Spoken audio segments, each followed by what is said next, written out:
Bro, let's go. We actually made it out of the house. That was a difficult one, I'll be real. The hardest bit of running or do like gym in the morning or anything like that isn't actually doing it. It's getting out of the house, getting out of bed even. This is when you know you're locked in, when you wake up automatically early and you feel awake. And like, if you feel awake, you gotta take advantage of it. No one's out here, by the way. I know about the beach, it's probably a different story, but no one's out on this road. Every time I do something kind of like disciplined, semi-crazy, my mum's like, just remember, you don't have to do it, it's fine if you quit. I think she's genuinely trying to bitch me out. She's hoping that I say, nah, fuck that. She's like trying to create a little David Goggins. Dude, the nice weather in this place is so bipolar. Like 2 days ago, fully sunny. Yesterday it was pissing it down. Today it's kind of cloudy. It was fully sunny, like no chance that we weren't on a tropical island yet on Thursday, and now it's cloudy again. But anyway, no complaining. Also, the weather app did say it was gonna be you know, nice sunny for the rest of the week.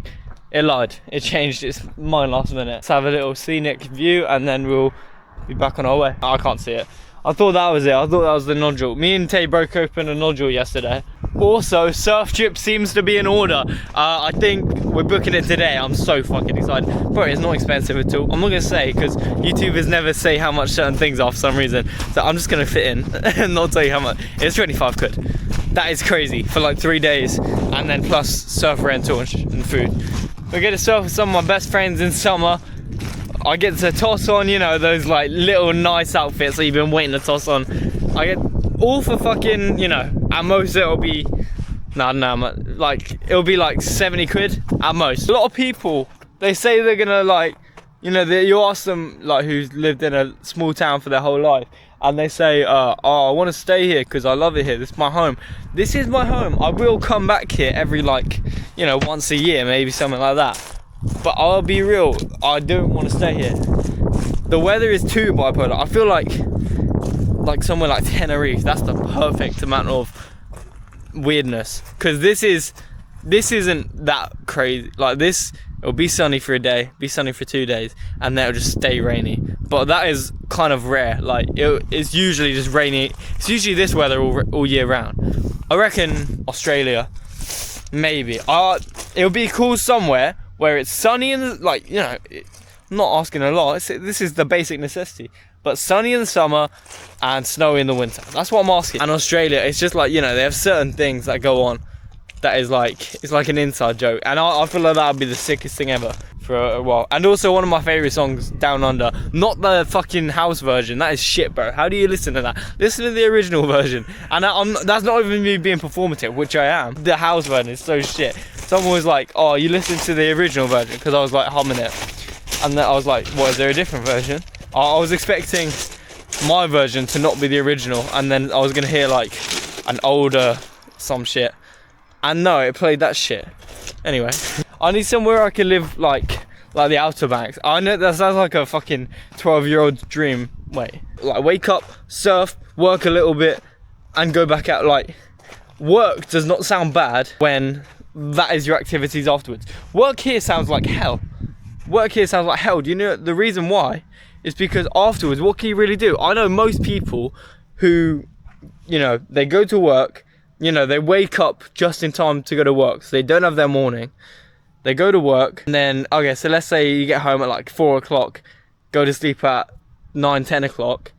That gives you 6 hours. Give you 6 hours. Most people, they waste it. Like, they waste it on, like, you know, screen time. I know I go on about it like a fucking old man, but most people literally just do that. I'm guarantee a lot of people do that. And like most people's screen time is like what, 2, 3, 4 hours a day? That is a lot, bro. That is like a fifth of your day. Yeah, that's like a fifth of your day. Imagine a fifth of your life was gone.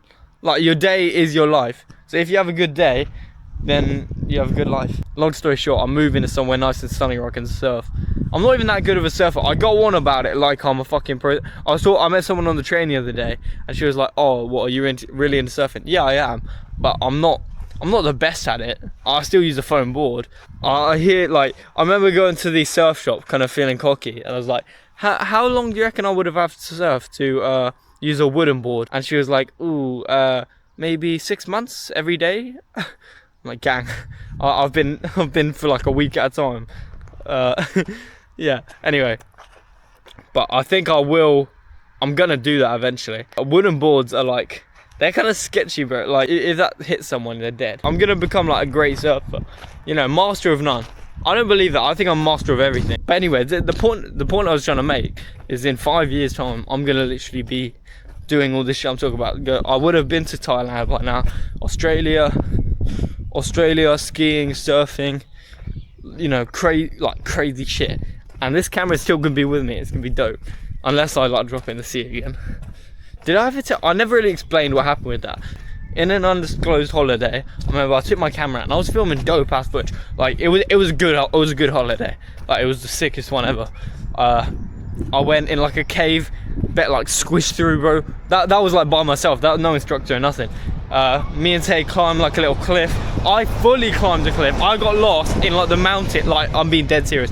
So there was this like massive, you know, stone kind of like cave bit. And we managed to like rock climb it, and then Tay was in like the cave, and then I thought, oh fuck it, let's keep climbing. So like he was in the cave, and then if you climb outwards, you can climb over a little bit. That's dangerous if you fall, bro. Like it's long, and then you get up and there's like a bunch of trees and stuff, and you get up and there's a bunch of like trees and stuff, and it is like a straight mountain, but it was like a heavy incline. So I was climbing to the top just for funsies, and like kind of.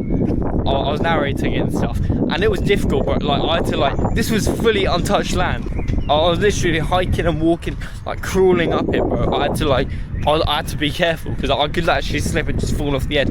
And then I was doing this, no shoes, like not even Crocs, no shoes, no phone, couldn't call my parents. I just had the camera. So anyway, I made it to the top, and yeah, there I just had to. I was looking around for a while, but I was like, I managed to make it to a road, and it seemed like a little suburb. And I was asking people for directions to the beach, and they were like, "Ooh, it's a very long way." And I was like, "Fuck that, bro." So I went back down the way I came, dangerous as shit. Walked down, and then saw the cliff. Kept like going right, and I remember I crawled down, and then I eventually just crawled down to like where it wasn't a cliff part. So I don't know where I was. I walked down and it was sand. I remember it was like a bush, and I had to climb under it, and I was like literally like crawling out, and I was like, freedom. So this film makes me sad, but I went on like a inflatable water sports thing, you know, the thing where they take a jet ski and they take a boat and they pull you out with like a inflatable and you're sat on it. I took that. I took my camera. I took my cheap fucking AliExpress floating GoPro mount. Never get third party camera stuff. And then I put that on, and it started wiggling at the start, and I pushed it in. I was like, thank God I caught that out before it fucking fell off. Anyway, we hit the first big bump. I jump off for fun, and I look up, and like, the first thing I do, I just check the camera, not there. And I look down, and it's just like black. It is pure nothing underneath. And I look on like, and I'm like, oh, get this life jacket off me. I'm gonna swim down, and I take it off, and I just swim to. I swim to the bottom. I swim, and it's like, this is like genuinely like 6 meters deep. So I swim to the bottom. I have like one last bubble of breath from Minecraft, and I put my arm down. Fuck, bro. I put my arm down, and it is. My hand didn't reach the bottom. It was seaweed. My whole arm engulfed. First off, that's scary as shit. It's like I've got thalassophobia, or whatever you call it, undiagnosed. And then I put my arm down, and it's fucking, yeah, it's just straight seaweed. So the people were talking about, oh, maybe I'll go dive for it later. First off, no you won't. Second off, it's seaweed. It's not like you can just look down and see it. I don't know how deep that shit went. And you know, seaweed can actually drown people. That's a true story.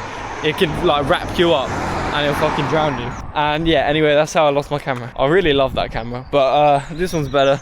You know, I bought that camera with my own money, which is expensive for someone like me. I remember I took like money that I saved from like when I was 11, and I spent it. I blew it all on this camera because I was 100% sure everything was gonna work out.